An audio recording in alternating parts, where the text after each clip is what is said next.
Après les chefs-lieux des régions, les épreuves orales des concours de la fonction publique par visioconférence sont désormais possibles dans les chefs-lieux des départements.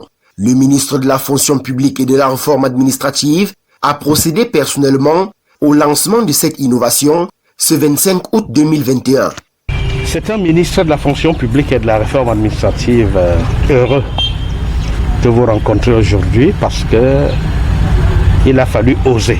Nous avons osé et vous venez de constater avec nous qu'il s'agit d'un succès éclatant. Pour la première fois dans l'histoire de notre pays, nous organisons des épreuves orales, des concours administratifs à partir d'un chef-lieu de département. Au plan technologique et au plan technique, vous l'avez vu vous-même, tout s'est passé correctement. C'est dans le département du Oignon que le lancement officiel s'effectue à l'occasion de l'épreuve orale du concours de recrutement de 15 élèves conseillers de jeunesse et d'animation à l'Institut national de la jeunesse et des sports INJS, session 2021. Pour un début, 15 centres de visioconférence sont apprêtés aux Camerounais.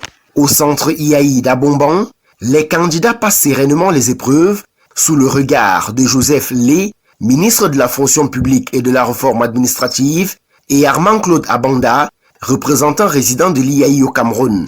Je suis très heureux que le centre IAI Chantal Biya d'Abomban ait été choisi pour abriter cette première expérience historique de faire en sorte que l'oral d'un concours administratif se fasse en visioconférence. C'est vraiment une date historique. Le président de la République n'a eu de cesse ces dernières années à rappeler que l'économie numérique est d'une importance capitale. Et vous voyez bien que monsieur le ministre de la fonction publique, le ministre Joseph Lé, a bien pris la mesure de cet élan présidentiel, de cette instruction présidentielle. Il s'est résolument engagé à mettre en œuvre ces hautes instructions du président dans son département ministériel. Une fois l'épreuve terminée, les candidats disent leur satisfaction. Personnellement, j'ai opté pour la visioconférence du moment où j'ai pris connaissance du communiqué du ministre, étant donné que moi j'étais ici dans les environs parce que j'avais quelque chose à faire. J'ai dit pourquoi ne pas expérimenter, parce que là ça m'éviterait déjà de rentrer sur Yaoundé, dépenser les frais de transport que déjà je n'avais pas prévu.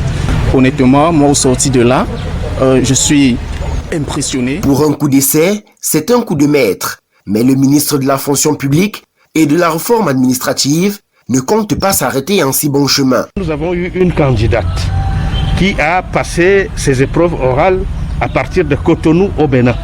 C'est une candidate qui est allée pour les internationaux de badminton.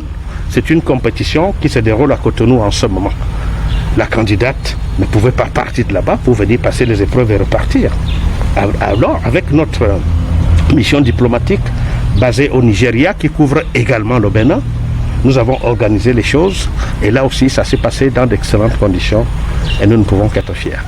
Rapprocher l'administration des administrés et faciliter la tâche aux Camerounais, tel que le veut le chef de l'État, son Excellence Paul Biya, c'est l'objectif visé par le ministre de la fonction publique et de la réforme administrative.